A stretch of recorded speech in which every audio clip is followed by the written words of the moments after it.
Ang lasa nung Lolita pick kasi mapapaisip ka talaga na kung ano yung pipiliin mo. So, feel ko ito yung safe option eh. Lalaro na lang nila yung mapa. They're just gonna end up to game 3. Welcome to Mobile Legends! Match point for the Barangay as the agents struggle to find their footing. Jose Ingan and Leo here at your service. Can I just say, What? I agree with the panel, man. Every single pickup from the Barangay seems to answer whatever Black is doing and more. There's a good counter. I mean, they were just aiming for Chaknu's Lolita to counter out the Bane, the potential Bane pick. But with outplays Claude pick, it's like it's a 2-for-1 when they picked up that Lolita. Yeah. But if anything, you mentioned outplayed on Claude.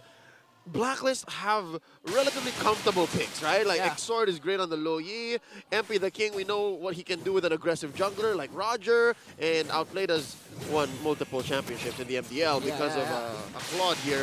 So with that said, I don't feel so scared for Black. And I'm going to give them the benefit of the doubt. Maybe we do see game 3. Although, a lot of people are asking for game number 3, but I'm not sure if Omega wants that. But Andoryu, on the other hand, it's going to be a good game for him or a fun game for him if he ever reaches his early game power spike, because almost everyone from the lineup of Blacklist Softies. are softies. Yeah.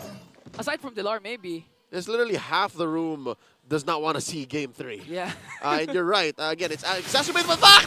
We were just talking about it. Again, the Leo caster curse. They anticipated. Hey, no, this time you were the one who was talking about it. So it's just a caster curse Yeah. this time, yeah. Yeah. So you saw you were mentioning how Andoryu can just anticipate whoever walks into the wrong bush, and here it just so happens that it was Haji. Shades of game 1. Now Jome in trouble. Oh, MP the King, 1 like and pounce in just to bring down Jome. He popped his Purify even. That's a good trade here for Black, but on the other hand, Omega will secure the first turtle. All right. You know what? I'll call this a small victory for Omega, given that Jome died, he spent his Purify, it still led to a turtle for the Barangay. So it's a small victory, but it was costly. Yeah, it really costed a lot, especially for Jome with Harith. You want Harith to dominate the early game, especially up against Claude. Although MP the King was there to finish the job. I mean, Jome, you just performed well with a Harith against Falcon's AP brand. It's okay, man. It's okay. You know what they say, either go big or go Jome. Wow. Literally, because Jome's what 6'1", 6'2"? He's one of the few aggressive gold laners left, and I think Blacklist did well to punish that. They saw that he was a little in too deep and outplayed the veteran that he is, called for MP the King and went for that. Blacklist is happy with what they got. Still, we're looking at a wash game here, 1-1. Small advantage for Smart Omega. They did get the turtle. About 100, 200 gold ahead, 3 minutes in. I think this is a time where Upplate should say, you know what, let's take advantage of this. Yeah. I have a small gold lead over Jome. Yeah, especially towards the late game. Again, this is a Claude. And at the same time, towards the late game, they technically have 3 marksmen. That's MP, Dilar, and Outplayed. Dilar, Asterisk, yeah? Yeah, Asterisk on Dilar, especially when he casts that Primal Wrath. But still, towards the late game, I would really favor Black. If they get there. If they get there. But the problem is, Omega, they've been performing well. Their average games are relatively fast, except for the FCAP game where they reach, I believe, 18 or 20 minutes. Different story. That's FCAP. Yeah. Here we go, about 20 seconds until the next turtle. Spawning in the upper quarter once more. And very similar to game 1, Omega pulling out the Omega Ube once more. Like they're all rotating in big 3-man, 4-man coalitions. Haji here, once again on the receiving end, the business end of Omega's aggression.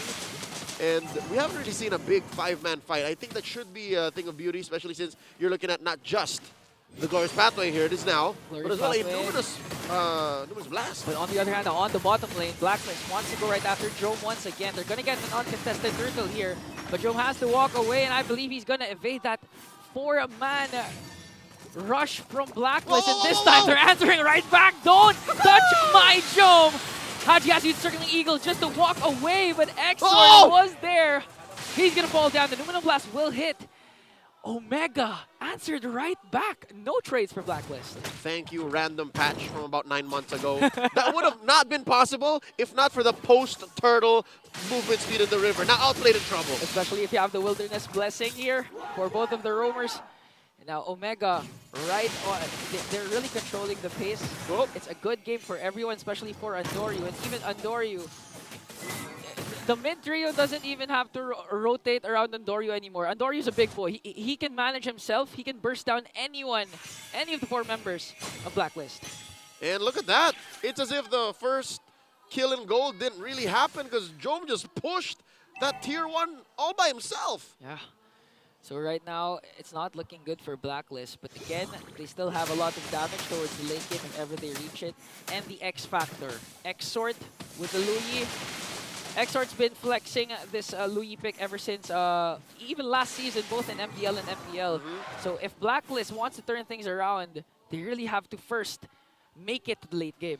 Egan, let me just tell you, the only real gambit they're playing with, if Xort finds a nice diversion, is, I'm being real particular with my words here, it's a very specific combo, is they get a diversion play into a full-on Dilar combo. Like, that's it.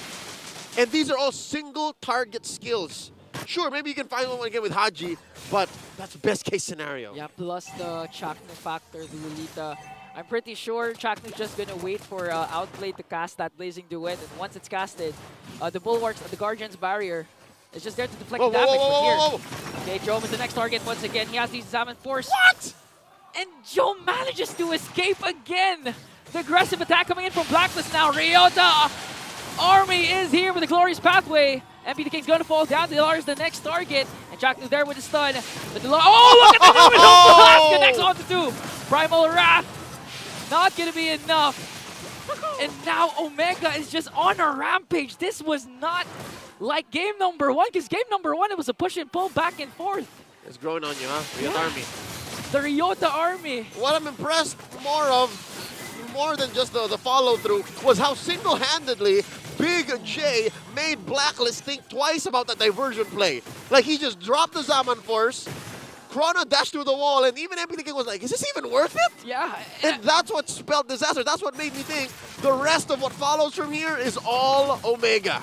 And even the re-engage from Omega, like the chemistry, we've been talking about Omega's chemistry since week number 1. That's right. Whoa! They had a lot of mix and matches last season, but this time their 5-man is complete and the chemistry isn't a problem anymore for Barangay. Amazing. There you saw in the instant replay brought to us by Infinix. You saw again the instantaneous response. Now let's go again. The General charging right on. Zaman Force here for Joe. But Blacklist was able to escape. Look at that Frigid Glacier connecting onto 2. Outplayed onto the back line. Blazing Duet. But Omega was ready for that Blazing Duet, and he's gonna fall down. Wow, every single member of Omega is doing their part. Ryota with the charge, Chaknu with the defense, and the rest for the damage to bring down Outplayed. That was Whiplash. I think Outplayed went a little too fast and suddenly found out he was out of his breath. Ridiculous response by Smart Omega, now 4,000 gold ahead. I'm wondering now what the possible answer is from Blacklist, besides a punish, right? Besides the punish, because so far, it seems like Smart Omega are doing exactly just that, Ingan. They're leveraging their amazing synergy, their bond, their chemistry. And wait, diversion play into where? Into where? They're gonna catch onto Ryota here, but they're prepared. Glorious Pathway once again. Dilar has to use the flicker out, but it's out. Force will be cast to the Frigid Glacier, connecting onto 2, but the Luminous Blast. Outplayed has to walk away with the Blazing Duet, and a kill spree coming in from Jome as Andorio picks up a Sky Piercer. What? You cannot surprise the Barangay. Did you see that? A forward flicker by Ook here, and a real, what was that, a Euro step by Chaknu? It's as if they anticipated the diversion. It's as if they told Black, go here. The wide bush, go here. This is why Chaknu opted for the flicker instead of the revitalize. They don't need sustain. They don't need extra help. They need the Chak Mamba to unleash that. As you mentioned, the Numinum Blast flicker combination connecting onto 2.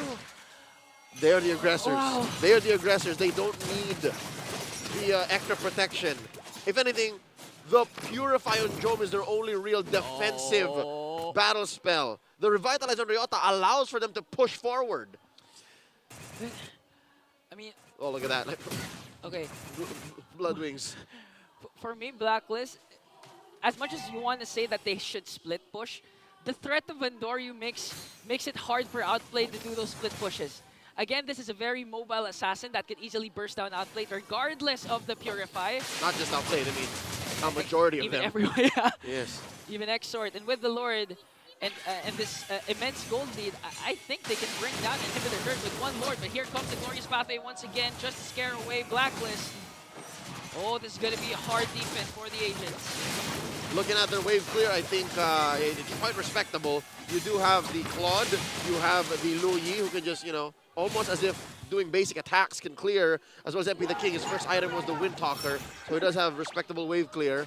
Now Haji's in trouble! Conceal right in front of the faces of the Agents. Circling Eagle, but Numinum Blast once again. Connecting plus the Frigid Glacier. Outplayed, forced to use the Blazing Duet, but won't commit because the damage from Omega. Just too much. Omega is a single-minded unit. They're going to penetrate up top. Bottom's going to be up next. MP the King doing his best to cover up that hole. Sinking their ship! Toy Army once again leading the charge. Omega still undefeated. The Lord's going to fall down. The minions aren't there. Blacklist, the circumstances lined up for the Agents. Because if there was one minion, just one minion, the game would be over. It would have been over. The Rio Army are going wild. Online, here, in Green Sun, and everywhere around the world. If you thought they could only engage via the Numinum Blast, think again! Here it is! Who has the flicker? Jack Mamba for Omega! A sweep by the Barangay, continuing their streak. Just another day in the office for the Mamba. Hall of Legends inductee. Amazing work. For all you players questioning Lolita in RNG, saying it's not fun to use Lolita with the Revitalizer, this is a signal you can use Lolita with the flicker again.